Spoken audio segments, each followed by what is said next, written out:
요한계시록 1장 4절에서 8절 말씀까지.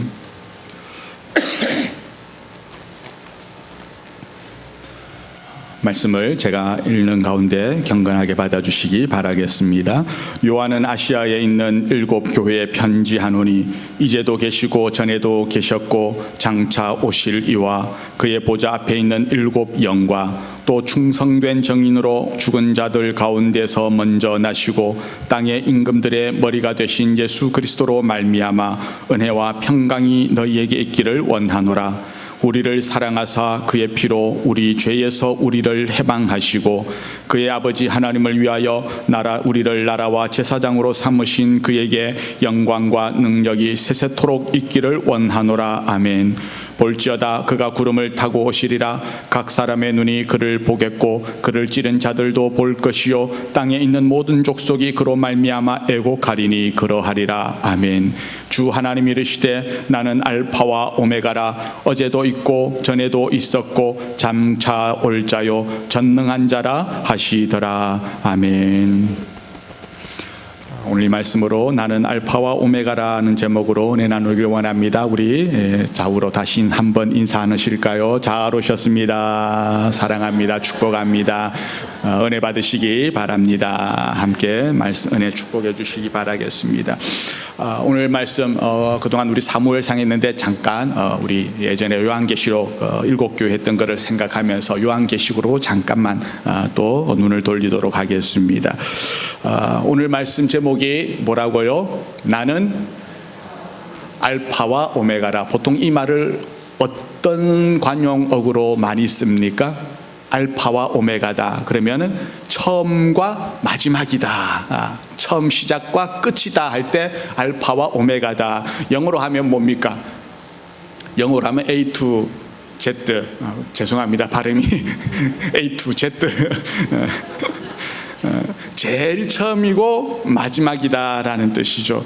하나님이 자신을 소개하면서 나는 알파와 오메가다 하면서 그렇게 자신이 처음이자 마지막이다라고 소개를 하고 계십니다.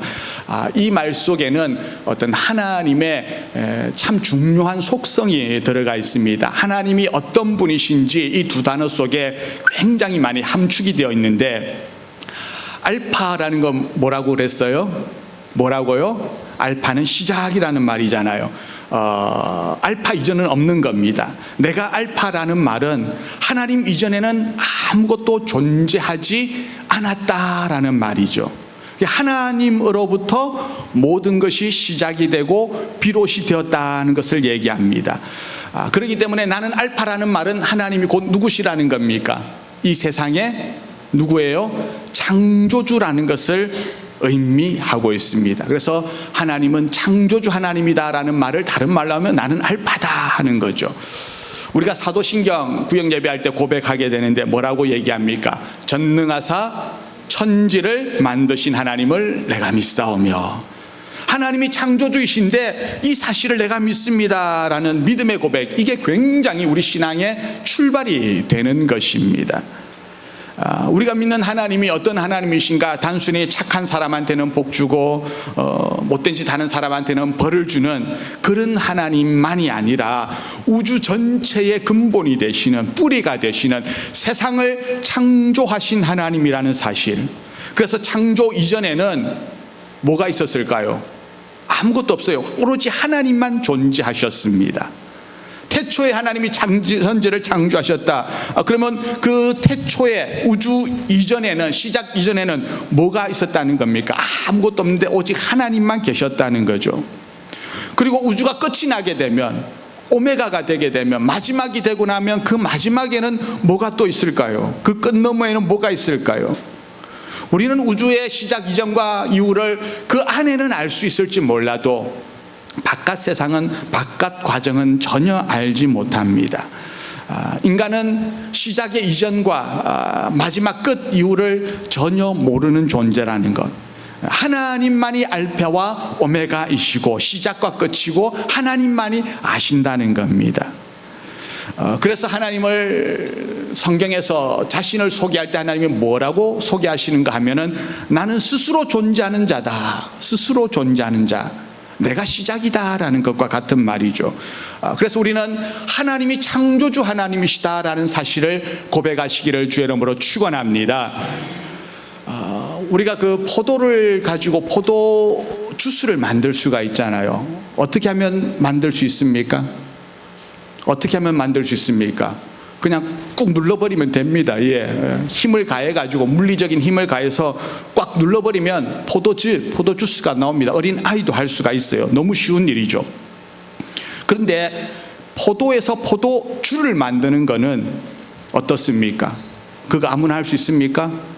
아무나는 못합니다. 왜냐하면 거기에는 힘만으로 되는 것이 아니라 물리적인 변화와 더불어서, 눌러주는 것과 더불어서 또 뭐가 있어야 됩니까? 발효의 과정이 들어가야 됩니다. 화학적인 변화가 함께 첨가되어야 되는 거죠. 그래서 이거는 할 수 있는 노하우가 있어야지 할 수 있습니다.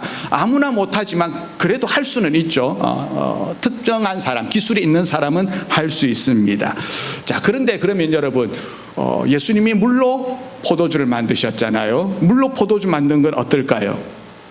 이건 우리가 아는 상식, 우리가 아는 법칙을 넘어서는 것입니다. 그건 아무나 할 수 없을 뿐만 아니라 어떤 원리로 그게 되어지는지도 우리는 알지 못합니다.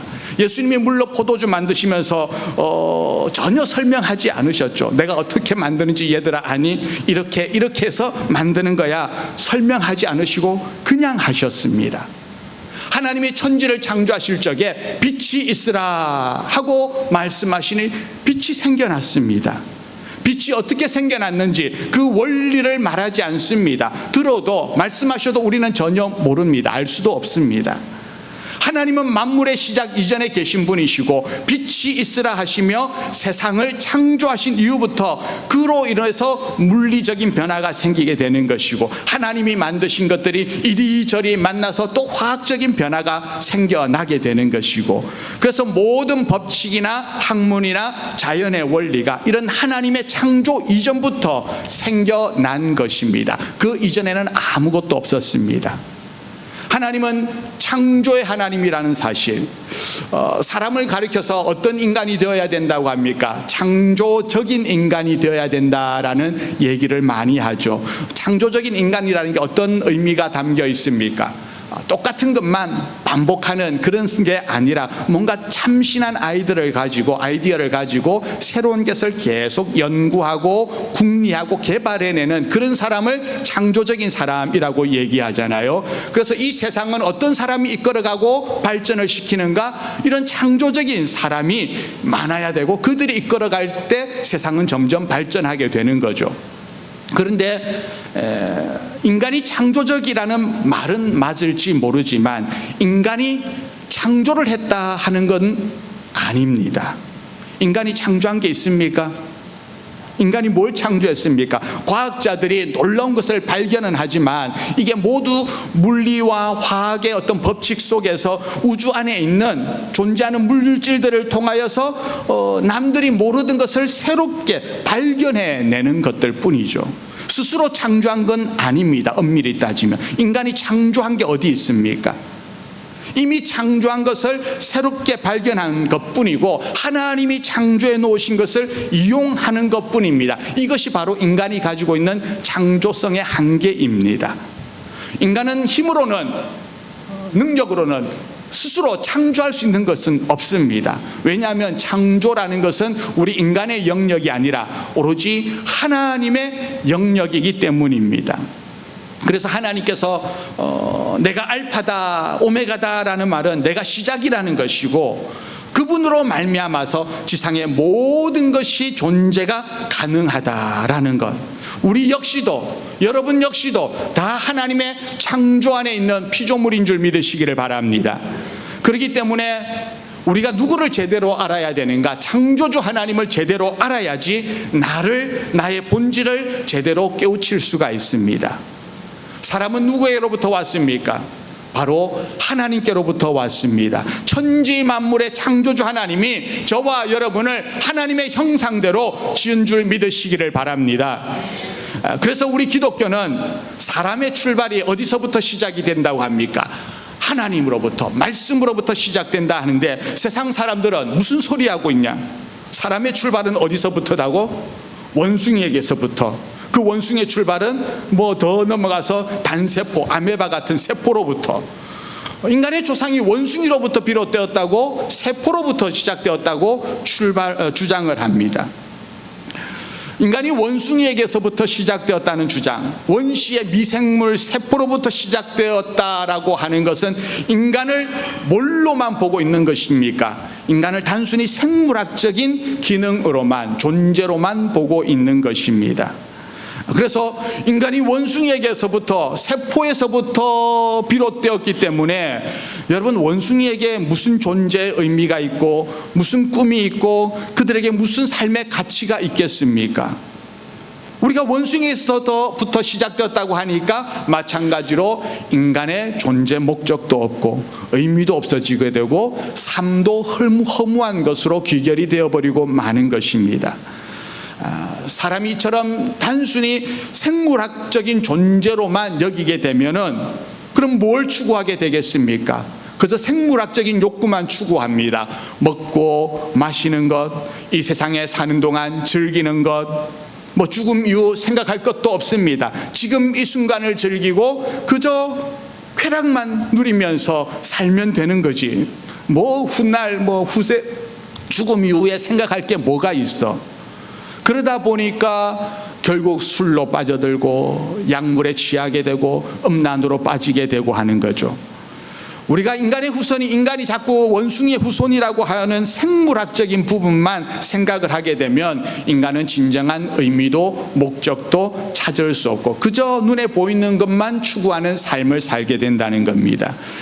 그래서 우리 인간이 어디서 왔는지 알아야 사람이 비로소 사람다워집니다. 누가 뭐래도 우리는 하나님의 피조물인 줄 믿으시기를 바랍니다. 아멘. 모든 것이 하나님으로부터 말미암아 그 존재가 시작되었다는 것. 하나님이 내 인생을 이 땅에 보내셨고 내 인생을 여기서 보내셨다면, 알파를 만들어 주셨다면 우리 인생에 뭐도 있어요? 오메가도 있다는 겁니다. 우리 인생을 부르실 날도 있다는 사실을 기억하고 우리가 하나님 앞에 하나님을 창조주로 인정하며 살아가시기를 주의 이름으로 축원합니다. 한번 옆 사람에게 해주세요. 하나님은 우리의 창조주십니다. 예, 나는 알파와 오메가다라는 말은 내가 하나님의 피조물이다라는 그런 의미가 첫 번째 담겨 있고, 또 두 번째 나는 알파와 오메가라는 말 속에 담겨져 있는 의미는 나는 전능하다라는 의미입니다. 8절 말씀인데 우리 다시 한번 같이 한 목소리로 크게 읽어보겠습니다. 시작. 주 하나님이 이르시되 나는 알파와 오메가라. 이제도 있고 전에도 있었고 장차 올 자요 전능한 자라 하시더라. 아멘. 나는 알파와 오메가라 하면서 맨 뒤에 붙은 수식어가 나는 전능하신 여호와라. 전능이라는 말은 어떤 의미입니까? 모든 것을 가능케 하고 불가능이 없고 없는 것을 있게 하시고 안 되는 것을 되게 하시고, 이것이 바로 전능이라는 말입니다. 오늘날 우리는 과학의 시대를 살고 있고 이 과학은 정말 첨단의 문명을 이루었습니다. 우리가 과학의 힘을 믿지요. 인간이 연구를 해서 새로운 것도 발명을 합니다. 인간의 능력이 정말 대단합니다. 인간의 지혜와 상상력은 어디까지가 한계인지 참 알 수가 없을 정도입니다. 어느 만물의 존재도 이 인간을 따라올 엄두도 내지 못하죠. 그런데 그런 놀라운 문명을 이룬 우리 인간이라 할지라도 분명한 사실은 뭡니까? 인간은 전능하지 않다는 사실입니다. 의사들, 의학이 참 발전을 많이 했잖아요. 오줌 한 방울로 내 몸 안에 있는 모든 질병을 다 캐치해낸다고 합니다. 놀랍지 않습니까? 이런 첨단 의학이 발전한 이 시대에 의사들이 쓰는 GOK라는 말이 있습니다. 들어보셨습니까? GOK 뭘까요? God only knows라는 사실이에요. 하나님만이 오직 아신다는 겁니다. 의사들이 모든 의학적인 수단과 최첨단의 장비를 동원해 가지고 수술도 하고 다 치료를 했음에도 불구하고 그 결과는 오직 누구만이 하신다고요? 하나님만이 하신다. 그 말은 하나님이 하시면 치유할 수 있다는 것입니다. 현대의학의 놀라운 발전에서 웬만한 병들 미리 다 예방이 가능하고, 또 예전에는 불치병이라고 여겼던 것들, 많은 병들이 요즘은요 약물 치료로 완치가 거의 다 되는 세상입니다. 그런 최첨단 장비로도 수술을 마치고 나온 의사들이 마지막 장벽에 부딪히게 되면 뭐라고 합니까? GOK. 하나님만이 아신다는 겁니다. 왜 그렇습니까? 하나님께서 우리 인간을 만드신 분이시기 때문입니다. 이처럼 전능이다라는 말은 그 단어가 붙을 수 있는 분은 오직 한 분, 하나님밖에 없음을 믿으시기를 바랍니다. 오늘 찬송 뭐 했습니까? 성가대 뭐 했어요? 그는 여호와 전능의 하나님 하셨지 않습니까? 전지전능이라는 것은 어느 피조물도 해당되는 게 없습니다. 아무리 뛰어나도 모든 것을 알 수 없고, 아무리 권세가 높고 커도 모든 것을 할 수는 없습니다. 그래서 전능이라는 말은 오직 하나님께만 사용되어지는다는 단어입니다. 하나님이 아브라함을 부르실 적에 혈혈단신으로 고향인 갈대아 우르를 떠나서 가라고 하시죠. 나이가 90이 되었는데 그때도 아브라함에게는 자녀가 없습니다. 하나님이 내가 너로 하여금 큰 민족의 조상이 되게 하겠다 약속해 주셨지만 90이 되어도 아무런 기미가 없습니다. 그때 하나님이 뭐라고 하십니까? 데리고 나가서 저 하늘의 별과 해를 보고 달을 보아라, 바다의 모래를 보아라, 내가 저것들처럼 번성하게 하리라. 지금 하나도 없는데 나이가 90인데 도대체 무슨 하늘의 별처럼 바다의 모래처럼 자손을 만든단 말입니까? 그런데 하나님은 결국 어떻게 하십니까? 아브라함의 자손을 번성케 하셨습니다. 이것이 바로 전능하신 하나님이시죠. 사라는 이미 몸이 죽은 몸이었습니다. 여성으로서는 결코 자녀를 낳을 수 없지만, 그런데 사라의 몸에서 자녀가 나오게 만드시는 하나님, 자신도 자녀를 낳을 줄을 전혀 기대하지 않고 있었는데 천사가 와서 아이를 낳는다고 하니까 사라가 어떻게 했습니까? 그만 어이가 없어서 썩소를 날렸어요. 비웃음을 날렸죠. 내 나이가 몇인데, 내 몸이 어떤지 내가 잘 아는데, 그럼에도 인간적으로는 불가능한 일이 하나님께서 역사하시면 이루어진다는 사실. 여러분, 이걸 우리가 무슨 법칙으로 설명하겠습니까? 어떤 과학의 법칙으로 이해가 되겠습니까? 법칙을 넘어서는 겁니다. 누가 하셨습니까? 전능하신 하나님이 하신 줄 믿으시기 바랍니다. 사람이 살다가 때가 되면 다 죽습니다. 그 죽은 사람은 땅에 묻히게 되고 해골이 되게 되고, 이 말이 맞습니까? 틀렸습니까? 논리적입니까? 비논리적입니까? 논리적이잖아요. 산 사람은 다 죽습니다. 죽으면 흙에 묻히고 화장이 되기도 하고 흙으로 돌아갑니다. 말이 되는, 누구나 다 이해하는 소리죠. 그런데 그 뼈가, 묻혀있던 뼈가 일어났습니다. 그 뼈가 살아났습니다. 움직입니다. 이건 말이 됩니까? 안 됩니까? 말이 됩니까? 안 됩니까? 제가 너무 어려운 질문을 했나요? 이게 논리적으로 맞습니까? 안 맞습니까? 황당한 얘기입니다. 말이 안 되는 소리입니다. 그런데 성경에는 그 마른 뼈가 살아납니다. 인간의 법칙, 인간의 상식을 넘어서는 것입니다. 모든 것은 죽어서 뼈가 되는데 어떻게 뼈가 오히려 살아납니까? 여기에 뭐가 개입하셨습니까? 하나님의 전능이 개입하면 될 줄로 믿습니다. 죽은 사람이 부활하는 것 말도 안 되죠. 그러나 전능하신 하나님이 역사하시면 마른 뼈도 살아나고 죽은 자도 살아나게 되고, 우리 주님이 부활하셔서 부활의 첫 열매가 되셨기 때문에 우리 또한 그한 하나님의 놀라운 능력을 힘있게 될 줄로 믿습니다. 그래서 이거는요, 물리의 법칙도 아니고 화학의 법칙도 아니고 하나님의 전능의 법칙 속에서만 가능한 것입니다. 알파와 오메가라는 말, 나는 전능한 하나님이다, 능치 못함이 없다는 의미가 그 속에 담겨 있고요. 그리고 마지막으로 하나님이 알파와 오메가가 되신다는 말은, 알파는 뭐라고 했습니까? 창조의 의미, 하나님이 시작하셨다는 거고, 그러면 오메가는 뭐예요? 끝이라는 겁니다. 그 말은 하나님은 또 어떤 분이시라는 겁니까? 하나님은 우리의 심판주가 되신다는 사실입니다. 알파가 시작이라면 오메가는 끝이죠. 하나님은 그 끝 이후에도 존재하시면서 우리를 심판하시는 분이십니다. 그래서 주님이 요한계시록에서 7장의 7절에 이렇게 얘기했습니다. 우리 같이 한번 또 읽어보겠습니다. 시작. 볼지어다 그가 구름을 타고 오시리라. 각 사람의 눈이 그를 보겠고 그를 찌른 자들도 볼 것이요 땅에 있는 모든 족속이 그로 말미암아 애곡하려니 그러하리라. 아멘. 볼지어다 누가요? 예수님이 구름 타고 오시리라. 주님이 이 땅에 재림하시는 것을 의미합니다. 예수님이 다시 오시는 주님은 어떤 자격으로 오십니까? 어떤 자격으로 오십니까? 심판주로 다시 오시는 것입니다. 우리 각 사람에 대해서 심판을 하는, 판단을 하는 날이 오게 된다는 겁니다. 오메가의 시점, 마지막의 시점이 있다는 것을 알게 되면 그러면 여러분 우리가 어떻게 살아야 할 것인가 그것도 우리가 알게 됩니다. 우리 인생에는 반드시 오메가의 때가 있습니다. 마치는 때가 있고 심판의 때가 있다는 사실을 우리는 깨달아야 합니다. 우리에게 심판이 오게 되는데 그러면 이 심판의 법칙을 이기는 심판의 법칙을 이기는 법칙이 또 있습니다. 그건 뭘까요?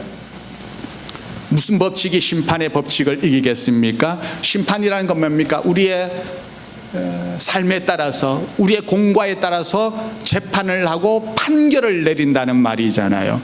우리는 다 하나님으로부터 심판을 받아야 돼요. 그러면은 그 심판을 받으면 우리는 그 앞에서 살아날 자가 없는데 그 심판을 이길 수 있는 법칙이 있습니다. 그건 뭐겠습니까? 바로 하나님의 사랑의 법칙입니다. 세상의 어떤 것도 이 심판을 면할 길이 없는데 오직 하나님의 사랑, 그 사랑의 법칙만이 이 심판의 법칙을 이긴다는 겁니다. 우리가 아는 하나님의 대표적인 속성이 두 가지가 있습니다. 뭐가 있습니까? 어떤 하나님이라고 합니까? 사랑의 하나님, 또 하나는 공의의 하나님이라고 얘기하죠. 우리 하나님은 이 두 가지를 같이 가지고 계신 분이십니다. 우리가 흔히 잘 쓰는 표현으로 하나님은 사랑이시라, 사랑의 하나님만 강조하고 그 하나님만 생각하게 되는데 사랑만 있게 되면 어떤 현상이 일어날까요? 어떻게 되겠습니까? 죄를 짓건 타락을 하건 그냥 버려두는 겁니다. 그러면 여러분 이거는요 사랑만 있지 뭐가 없는 겁니까? 공의는 없는 겁니다.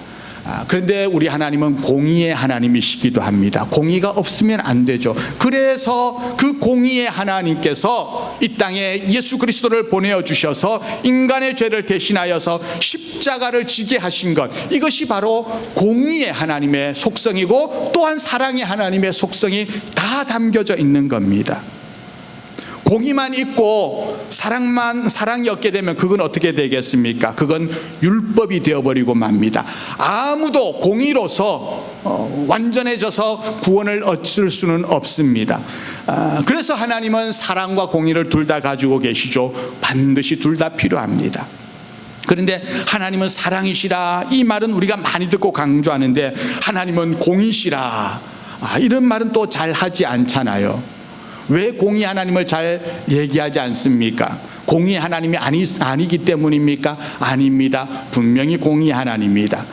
그런데 우리는 공의보다는 사랑의 하나님을 더 많이 붙이잖아요. 왜냐하면 공의의 하나님 앞에서는 우리 중에 구원 얻을 자가 없기 때문입니다. 하나님이 법대로 공의대로 해버리게 되면 우리 중에 그 법을 통과해서 살아남을 자가 누가 있습니까? 우리가 하나님이 공의다라고 말을 하지 않는 게 공의가 아니기 때문이 아니라 그 하나님 앞에서 살아남을 수 있는 자가 없기 때문입니다. 우리는 아무도 구원 못 받습니다. 우리의 구원은 하나님의 공의로 되는 것이 아니라 하나님의 사랑으로 되어지는 줄 믿으시기를 바랍니다. 그래서 하나님은 사랑이시라. 내가 부족할지라도 구원해 주시고, 내가 약할지라도, 내가 악할지라도 구원하시는 그 하나님의 사랑. 하나님이 공의가 없어서가 아닙니다. 공의의 잣대를 대면 우리는 어느 누구도 만족이 안 되죠. 예수님께서 이 땅에 오메가의 날에 심판주로 다시 오시는 그 날에도 우리가 그 심판을 이길 힘은 어디에서 오게 되는가? 바로 우리가 예수를 믿고 예수를 나의 구주로 고백할 적에 그 주님의 사랑이 우리로 하여금 구원을 얻게 하는 줄 믿으시기를 바랍니다. 구약 성경에 보면 노아가 참 의로운 사람이라고 당대 의인이라고 하지 않습니까? 그런데 이 노아가 포도주를 마시고, 오늘 포도주 얘기가 나오는데 인사불성이 되었어요. 당대의 의인이었던 사람이. 노아도 아무리 의인이지만 완벽하지는 않다는 인간의 한계를 보여주는 모습이죠. 술이 만취가 되어서 옷을 다 벗어버리고 대자로 누워 자고 있습니다. 둘째 아들 함이 우연히 들어갔다가 그 모습을 보고서는 나와서 어떡합니까? 형과 동생한테 막 흉을 보기 시작합니다. 아버지 꼴이 저게 뭐야? 창피하게 아버지가 채신머리도 없이 아버지의 수치스러운 모습을 보고 여기저기 떠들기 시작한 겁니다. 사람들이 남 잘못한 것, 창피한 것들, 이런 것들을 왜 그렇게 잘 까발리고 흉보고 이런 걸 좋아하는 사람들이 많은지 모릅니다. 그 모습을 보고 셈과 야벳이 그 얘기를 듣고 난 다음에 어떻게 합니까? 아버지 방에 들어가는데 자기들은 아버지의 그 벌거벗은 모습을 보지 않으려고 어떻게 들어갑니까?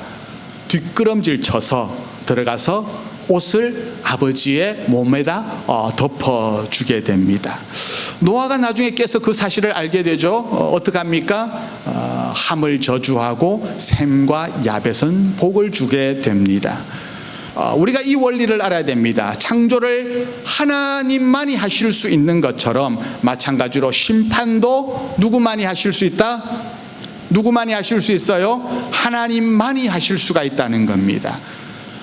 그 말은 심판은 결코 우리의 몫이 아닙니다.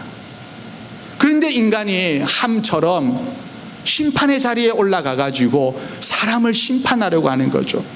내가 심판받아야 되고 그럴 존재인데 내가 심판할 권한이 있다고 생각을 합니다. 그래서 누구의 잘못을 내가 판단해 버리고 그 사람을 비난하고 그 사람을 정죄하고, 이건 뭐예요? 마치 내가 하나님의 자리에 올라가는 것을 의미하는 겁니다. 하나님이 가장 미워하시는 건 뭡니까? 내가 하나님의 자리에 올라가려는 것. 심판은 하나님의 자리지 결코 나의 자리는 아닙니다. 그래서 우리는요, 다른 사람의 허물을 어떻게 해줘야 됩니까? 드러내야 됩니까? 덮어줘야 됩니까? 어떻게 해야 살 수 있습니까? 덮어주어야지 우리가 살 수 있습니다. 다 드러내버리면, 다 까발리면 어떻게 돼요? 다 함께 죽는 겁니다. 요즘 그 유명한 드라마에서 나오는 얘기 있잖아요. 이러다 우리 어떻게 돼요? 다 죽어. 까발리면은 우리 다 죽는 겁니다. 어떻게 해야 살 수 있습니까? 덮어주면 살 수 있는 겁니다.